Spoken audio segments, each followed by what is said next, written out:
homeland. The biggest blow to the existence of the Danube Swabians came in the latter part of, and in the aftermath of, World War II. In the summer of 1945, the leading statesmen of the victorious powers of World War II met at Potsdam to divide Europe between them and to mete out collective punishment to the German people for their alleged transgressions. In utter disregard of the avowed principles embodied in the Atlantic Charter, they sanctioned the cruel expropriation and expulsion of the entire German ethnic group of Hungary, with the sanctimonious proviso that it be orderly and humane. The expulsion was anything but humane. Innocent people were driven from their hereditary homeland at gunpoint with but a few minutes' notice and had to leave everything behind that was dear to them forever.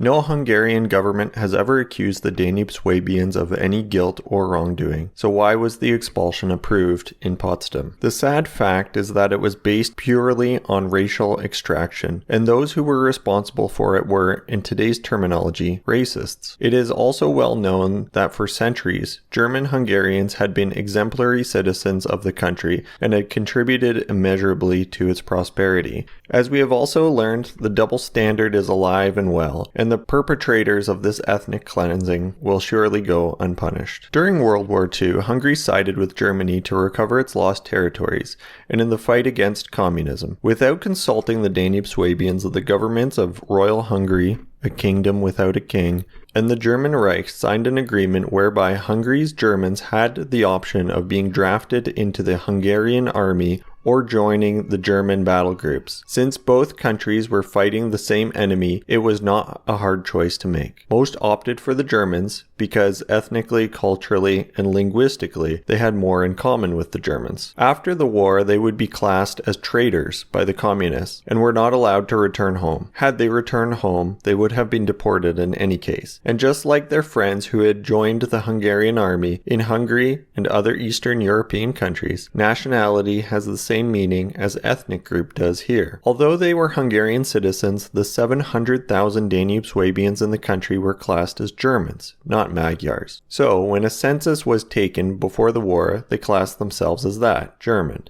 as their ancestors had done before them, and this was to be their undoing. The communist puppet regime used the census as a basis for their expropriation and deportation from Hungary. When 2/3 of the Danube Swabians had been deported to refugee camps in war-torn Germany, where everything was in short supply, the Americans would not accept any more. Only about 250,000 Danube Swabians remained in Hungary when deportation stopped. For them, the uncertainty did not end until 1949. When they were granted some civil rights, just enough to allow them to keep quiet and work hard for the benefit of the communist regime. It must not be forgotten that in those terrible post-war years, the Danube Swabians who remained in Hungary, as well as the majority of the Hungarian people, helped the Danube Swabians escape from Tito's death camps in Yugoslavia by providing food and safe route to Austria and Germany. During the 1956 Hungarian uprising, when the West looked on while Russian tanks massacred Hungarian freedom fighters, the Danube Swabians in Austria and Germany were the first to help escapees with food and shelter. To Hungary's credit, even the hated communist regime did not resort to mass killing, as was the case in Yugoslavia. Since the overthrow of the communists in Hungary and the subsequent liberalization, there have been a complete about-face in the country's treatment of its German minority. Danube Swabians may now buy back their expropriated property. Their children, of whom only about 15% still speak German, may learn German as a second language in school, and the German language is again the lingua franca of Eastern Europe, a role it has played for thousands of years in the peaceful trade and spread of Western culture and values. Knowledge of the German language is considered a great asset in dealing with the West. Today, after so many years of fear and repression, people are proud to speak their heritage language again. A German cultural center has been established in Pécs with the aid of former countrymen who had emigrated to Germany,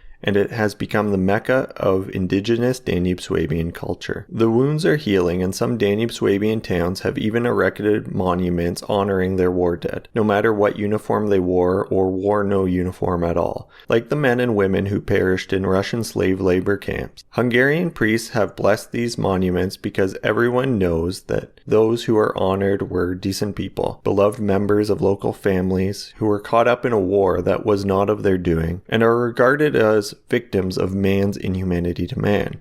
and therefore worthy of a remembrance. In pre-war Yugoslavia, the Danube Swabians were the largest non-Slavic national minority in the country. They made up only 4% of the total population in the country, but the regions where they formed a large part of the population produced 67% of the country's total agricultural exports. Hemp, an important foreign exchange producing commodity in pre-war Yugoslavia, was 94% in the hands of the Danube Swabians, as was a disproportionate share of locally manufactured goods, such as articles for the homes, wagons, and farm implements. In the spring of 1941, German and Hungarian forces broke into Yugoslavia, and the Royal Yugoslav Army disintegrated within a matter of days. Yugoslavia was and is an artificial country. It was created by the Western Allies after the First World War to remember a Serbian king for doing his part in starting World War I. The majority of its diverse people had no wish to be included in a country where they had no say. Between wars, the government did nothing to earn their loyalty. Still, when the country mobilized for war just prior to the German-Hungarian invasion, 85% of the Danube Swabians answered the call to arms. Only 35% of Serbs in the region did the same thing. The main reason for their low turnout was due to the Hitler-Stalin Pact. Tito was hiding in Zagreb under an assumed name and urged his communist followers not to fight against the Germans since they were allies of Moscow. After the war, the same man had the gall to call the Danube Swabians enemies of the state for not resisting the aggressor. The Hungarians reincorporated Baranya and Backa into Hungary. Banat remained in Serbia, but was under German occupation. Sirmia and Slavonia became part of the newly created state, called Croatia. From 1941 to 1945, the Yugoslav state did not exist, and the Danube Swabians were a minority in 4 states instead of just 3.